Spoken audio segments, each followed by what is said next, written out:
নারীদেরকে নিয়ে ট্রল যদি হয়ে থাকে তাহলে যাদেরকে নিয়ে ট্রল হচ্ছে তাদের সচেতন হওয়া উচিত পোশাক, তার আচরণ, তার অ্যাক্টিভিটিস সব কিছুতে।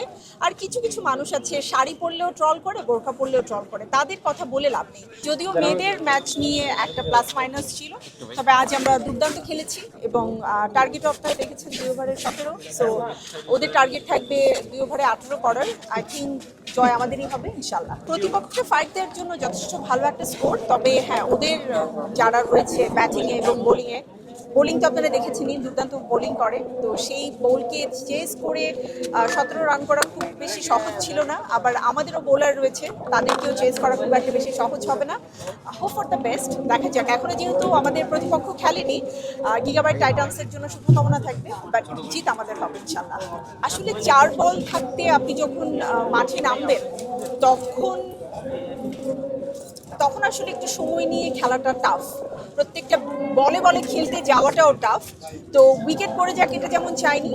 4 বলের মধ্যে 2টো বল ডট হয়েছে, 2টো বল খেলতে পেরেছি, তার মধ্যে আমরা রান নিয়েছি 2টো। সো আজকে 4 হয়নি, that was my bad luck, but আজকে 4 হলে বেশি ভালো লাগতো।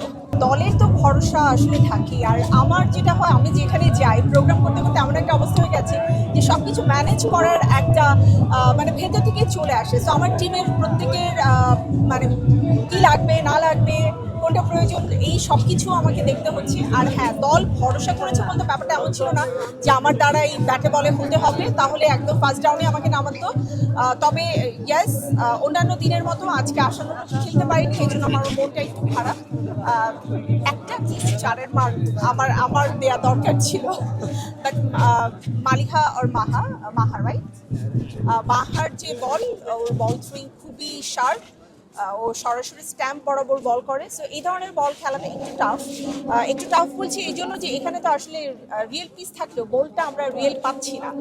সো একজন বোলারের কাছে মানে প্রফেশনাল বোলার যখন বল করে, সেই বলটা যখন আপনি খেলে অভ্যস্ত থাকবেন, তখন একজন খুব বেশি প্রফেশনাল না বা স্ট্যাম্প টার্গেট করে শুধুমাত্র বল করছে, তার বল খেলা টাফ। মানে প্রফেশনাল বোলিং দিয়ে আপনি যখন প্র্যাকটিস করে আসবেন তখন শুধুমাত্র স্ট্যাম্পে ফেলা বল খেলা খুবই টাফ, এটা যে কোনো প্রফেশনাল প্লেয়ারদের জন্য। আর আমরা তো হচ্ছে সিজনাল, এই যে জাস্ট যখন খেলা হয় তখন ব্যাট বলে খেলার চেষ্টা করি, বাট ইট ওয়াজ ফাইন। আমাদের টিম থেকে আমরা সবাই অনেক বেশি হোপফুল, যেহেতু আমাদের টার্গেট 17, সো ওদের জন্য 18 করাটা খুব বেশি সহজ হবে না। কি মনে হয় প্রতিপক্ষকে আটকাতে পারবেন? ওই ধরনের বোলিং আছে আপনাদের? ডেফিনেটলি আমাদের দলে বেশ ভালো ভালো বোলার আছে। যদিও লাস্ট 2টো ম্যাচের কথা বলবো যে খুব বেশি ভালো বোলিং হয়েছে ব্যাপারটা তা না, but at the same time প্রতিদিন যেমন বলে মানে মাঠে বল মানে ব্যাট আর বল খেলে না, ঠিক একইভাবে ওদের ব্যাট যে খেলবে তার তো কোনো নিশ্চয়তা নেই। আমাদের বল হাসতে পারে, যে মানুষগুলো বিহাইন্ড দ্য ক্যামেরাতে থেকে কাজ করে এবং একটা চমৎকার প্রোডাকশন মানে পরিপূর্ণভাবে আমাদের অডিয়েন্সদের কাছে তুলে দেওয়ার জন্য তারা কাজ করে, তারাও কিন্তু সেলিব্রিটি। তারা ছাড়া আমরা আসলে কিছুই না, আমরা তাদেরকে নিয়েই কাজ করি বলে আজ আপনাদের কাছে আমরা পৌঁছতে পারি। তো আর এই ধরনের একটা একদম ইন্টারন্যাশনাল মানের খেলা যখন আমরা খেলতে যাব, তখন আসলে কিছু ভালো প্লেয়ার থাকতে হয়। সো এই জায়গা থেকে আমরা কিন্তু আমাদের মিডিয়ার প্রত্যেকটা সেক্টরের যারা রয়েছে তাদেরকে নিয়ে খেলার চেষ্টা করছি। অনেকে রয়েছেন রেজিং স্টার যারা অ্যাকচুয়ালি অনেক কাজ করছে, কিন্তু আমরা হয়তো ওভাবে করে টেলিভিশনে নিয়মিত দেখছি না। অ্যাকচুয়ালি সোশ্যাল মিডিয়ার এই যুগে যারা নিজেদেরকে বেশি এক্সপোজ করতে চায়, আমরা তাদেরকে নিয়ে এত বেশি মেতে থাকি যে যারা রিয়েলি কাজ করে যাচ্ছে তাদেরকে আমরা অনেকেই চিনি না। তো আমার মনে হয় এই ধরনের কন্ট্রোভার্সি ক্রিয়েট করার কিছু নেই, সবাই খুব ভালো খেলছি এবং সবাই এখানে মিডিয়া অঙ্গনে।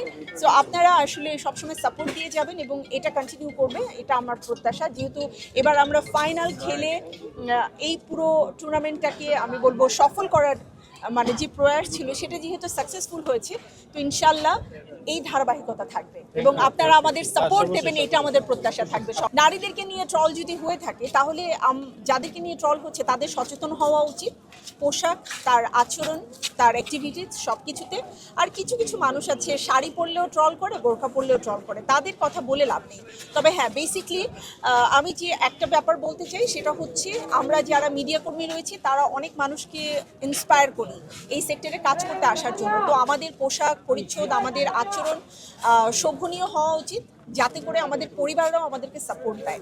আর যারা এই ধরনের মানে আমি বলবো মোবাইল ক্যামেরা ভিত্তিক অনেকেই রয়েছে, নিজেদের পেজটাকে শুধুমাত্র বুস্ট করার জন্য অনেক অশোভন ভিডিওকে আসলে ধারণ করে তারপরে সেটাকে প্রচার করেন এবং খুব বাজে একটা ক্যাপশন দেন।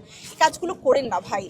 প্রত্যেকের বাড়িতে মা আছে, বোন আছে, আপনি বিবাহিত, আপনার ওয়াইফ আছে, যদি আপনার বাচ্চা থেকে থাকে সেও কিন্তু একটা মেয়ে, সো বড় হবে, সেম জিনিসটা যদি অন্য কেউ তাকে নিয়ে করে আপনার কেমন লাগবে? আমরা বরং নেগেটিভ ইস্যুসগুলোকে বাদ দিয়ে পজিটিভগুলোকে আমাদের মিডিয়াতে প্রচার করার চেষ্টা করি। আর যারা নেগেটিভ অনেক কিছু করছেন নিজেদেরকে এক্সপোজ করার জন্য, আপারা প্লিজ আপনারা এগুলো করতে আসেন না, আমরাও আপনাদেরকে চিনি না। আপনারা কোথা থেকে আসেন, নাচানাচি করেন, ছবি তোলেন, ক্যামেরা দিয়ে এক গাদা ইন্টারভিউ দিয়ে যান। আপনাদের ইন্টারভিউ প্রচার হয় না, কিন্তু প্রচার হয় আপনি কি পোশাক পরে এসেছেন সেটা। কই আমরা সেলিব্রিটিরা তো কেউ বাজে পোশাক পরিনি, আমরা যারা মিডিয়া কর্মী রয়েছি আমরা তো সবাই এখানে জার্সি পরে খেলতেছি। আপনারাও আসেন, কোনো সমস্যা নেই, আপনারা অডিয়েন্স হিসেবে আসতে পারেন, কিন্তু ভদ্রতা এবং পরিবেশ বজায় রেখে তারপরে আসেন, যাতে করে আপনাদের জন্য আমরা যারা আসলে প্রপারলি কাজ করতে চাই সম্মানের সাথে, তাদেরকে কোনো ধরনের বাজে মন্তব্য শুনতে না হয়, আমাদের নিজের কাছেও খারাপ লাগে। আর এখানে আমাদের প্রচুর ভাই ব্রাদাররা আসেন, সো আমাদের ভাইদের সামনেও আমরা লজ্জা পাই। আপনাদের পোশাক, আপনাদের অ্যাক্টিভিটিস, আপনারা একটু সচেতন হয়ে তারপরে আসেন।